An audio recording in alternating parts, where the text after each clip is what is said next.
Assalamualaikum warahmatullahi wabarakatuh. Pada kesempatan kali ini, kelompok kami akan mempresentasikan atau menjelaskan hasil diskusi dari kelompok kami, yakni analisis kebangkrutan mengenai PT Express Trasindo Utama Tbk. Saya sendiri, Siva Sulistiani Haya, nanti ada rekan saya yaitu Kak Rifki Nariswara Hafi, kemudian ada Novi Dewi Astuti, dan kemudian ada Anissa. Nah, untuk yang pertama, di sini kami akan menjelaskan mengenai profil perusahaan PT Express Trasindo Utama Tbk atau yang biasa kita sebut dengan taksi ya, taksi.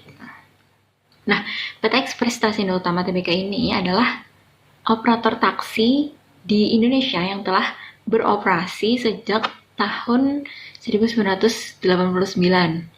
Ya, perusahaan ini menyediakan layanan dalam 3 bisnis, yaitu layanan taksi reguler, layanan taksi premium, dan layanan penyewaan mobil.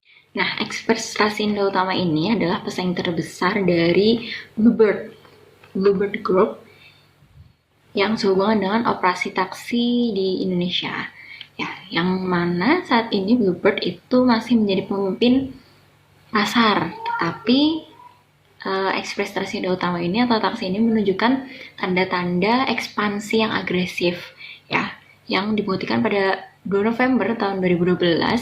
Express itu memulai debutnya di Bursa Efek Indonesia yang menjadikannya layanan taksi publik pertama di Indonesia dengan menjual 49% ekuitasnya, meningkatkan 888,7 miliar atau sekitar 60 juta US dollar. Kemudian Express menggunakan hasil penjualan untuk menambah dan meremajakan armadanya dan untuk mengakuisisi seluruh saham di operator taksi yang berbasis di Jakarta, Express Mulia Kencana. Sebagaimana kita tahu bahwa Express Trasindo Utama ini itu menyediakan 3 layanan. Yang pertama adalah layanan taksi reguler, layanan taksi premium, dan bisnis transportasi bernilai tambah PPN. Yang namun sekitar 85% itu dari pendapatan perusahaan berasal dari layanan taksi reguler ya. Jadi memang di layanan taksi reguler ini mendominasi. Taksi reguler pada perusahaan ini dapat ditemukan di wilayah Jabodetabek, Jakarta, Bogor, dan sebagainya, Semarang, Surabaya, Padang, dan Medan. Yang mana pada akhir 2014, Express Trasindo Utama ini memiliki sekitar 400 taksi premium yang semuanya digunakan di wilayah Jabodetabek. Untuk penjelasan selanjutnya akan dilanjutkan oleh rekan saya, yaitu Novi Dewi Astuti. Kepadanya disilahkan. Selanjutnya saya akan membahas tentang profil emiten dari PT Express Trasindo Utama Tbk. PT Express Trasindo Utama Tbk ini merupakan operator taksi di Indonesia yang berdiri pada tahun 1989. PT Express Trasindo Utama Tbk ini melayani 3 jenis layanan. Yang pertama yaitu taksi reguler, taksi premium, dan penyewaan mobil. Pada tanggal 2 November 2012, PT Express Indonesia ini memulai debutnya di Bursa Efek Indonesia ini dalam layanan publik yang pertama di Indonesia. Yang kedua, 85% pendapatan berasal dari layanan taksi reguler yang berada di kota Jabodetabek, yaitu Semarang, Padang, Surabaya, Medan, dan lain sebagainya. Yang ketiga yaitu PT Express Trasindo Utama Tbk ini juga merupakan perusahaan dari Raja Wali Corpora yang merupakan perusahaan konglomerat terbesar di Indonesia yang didirikan pada tahun 1984 dan dari bidang berbagai sektor seperti pertanian, perkebunan, dan selanjutnya dari sisi neraca keuangan, PT Express Trasindo Utama Tbk dari tahun 2015 sampai tahun 2018.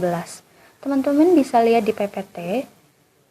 Data di PPT ini jumlah total aktiva lancar dari tahun 2015 sampai 2018 mengalami ketidakstabilan. Tetapi hampir rata-rata dari tahun 2015 sampai 2018 jumlah total aktiva lancar ini mengalami penurunan. Sedangkan total hutang dari tahun 2015 sampai tahun 2018 ini juga mengalami ketidakstabilan, tetapi rata-rata dari total hutang dari tahun ke tahun mengalami kenaikan. Sedangkan dari modal dari tahun ke tahun mengalami ketidakstabilan.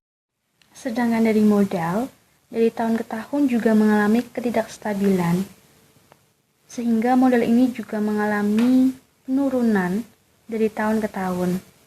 Dan kami dapat menyimpulkan bahwa PT Express Transindo Utama Tbk ini jumlah total hutang lebih besar daripada jumlah total aktiva. Dan ini menyebabkan PT Express Transindo Utama Tbk ini mengalami kebangkrutan. Selanjutnya saya akan membahas tentang analisa kebangkrutan dari PT Express Transindo Utama Tbk. Saya di sini akan menjelaskan dari dua sisi, yaitu dari laporan laba rugi dari PT Express dan laporan dari sisi keuangan neraca. Teman-teman bisa lihat di dalam PPT terdapat data dari laporan laba rugi per 31 Desember dalam jutaan rupiah. Dari tahun 2015 sampai tahun 2018.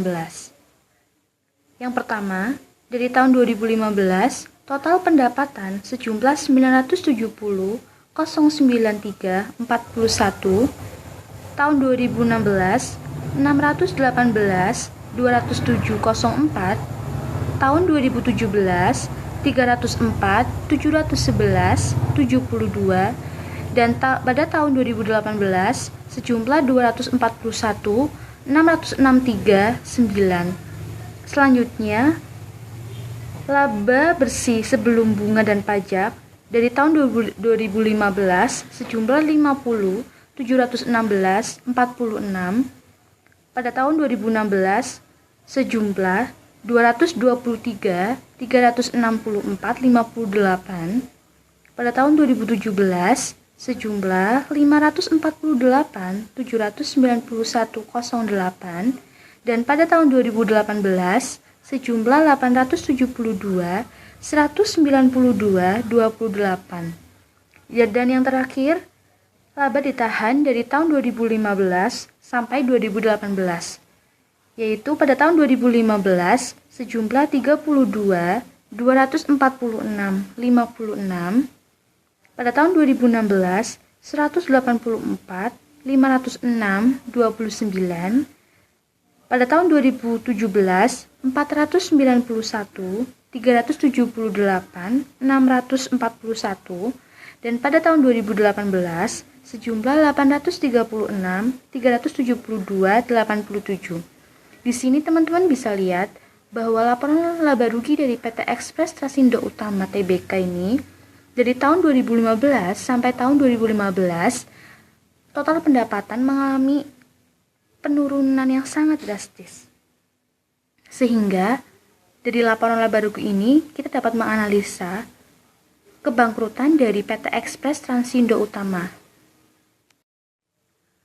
Dari data laporan laba rugi, kita dapat menyimpulkan bahwa perusahaan PT Express Transindo Utama Tbk mengalami pendapatan yang sangat turun dari tahun ke tahun, dan ini akan memicu kebangkrutan bagi perusahaan, dan pastinya perusahaan mengalami banyak kerugian. Selanjutnya saya akan menjelaskan slide berikutnya, yaitu tentang faktor penyebab kebangkrutan PT Express Transindo Utama Tbk. Yang pertama adalah kekurangannya inovasi, di mana hal ini menjadi penyebab utama penurunan kinerja yang berdampak pada penurunan pendapatan. Yang kedua adalah persaingan bisnis yang kompetitif. Contohnya seperti taksi online. Di tahun 2014, laba dari PT Express Transindo Utama Tbk mengukuhkan sebanyak 119 miliar. Akan tetapi dengan munculnya taksi online, pendapatan taksi Express Transindo Utama Tbk turun menjadi 34 miliar rupiah pada tahun 2015. Yang ketiga adalah penyebabnya adalah kerugian dan hutang. PT Express Stasindo mengalami kerugian yang sangat besar, terutama dalam hal operasional, dikarenakan banyaknya masyarakat mulai beralih dari taksi konvensional ke taksi online yang memiliki biaya perjalanan sangat murah serta gampang dalam hal mengaksesnya. Kemudian slide berikutnya adalah tentang analisis multivariatif, yaitu tentang menggunakan analisis Altman Z-score. Dan Altman Z-score dapat 3 kategori dalam menganalisis sebuah kebangkrutan. Yang pertama adalah bila Z-score di atas 2,99%, maka zona aman. Jika di bawahnya atau 1,81 sampai dengan 2,99 zona termasuk abu-abu, dan jika kurang dari 1,81 maka masuk dalam zona distress. Nah, dalam nilai Z dari tahun ke tahun cenderung mengalami penurunan di PT Express Stasindo Utama, yaitu pada tahun 2017 sampai 2018 zonanya masuk di zona distress, yaitu di bawah 1,81 atau minus 753%. Dan hal ini dapat disimpulkan bahwa PT Express Stasindo Utama Tbk mengalami kebangkrutan. Selanjutnya saya akan menjelaskan slide tentang alternatif solusi yang bisa digunakan oleh PT Express Stasindo Utama Tbk. Yang pertama adalah PT Express Stasindo Utama Tbk bisa memberikan sebuah solusi atau diskon bagi pengguna taksi ekspres agar pengguna lebih banyak menggunakan daripada menggunakan taksi online.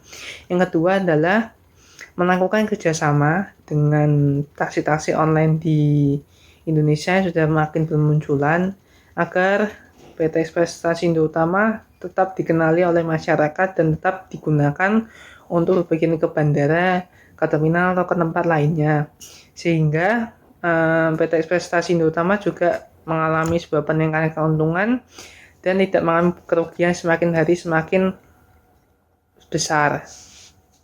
Kemudian untuk alternatif solusi yang formal itu setelah tadi yang informal ya, itu analisis perbaikan ini itu dilakukan apabila masalah perusahaan sudah parah, yaitu dengan melakukan likuidasi atau menjual aset-aset perusahaan apabila nilai perusahaan masih tinggi daripada nilai perusahaan di likuidasi.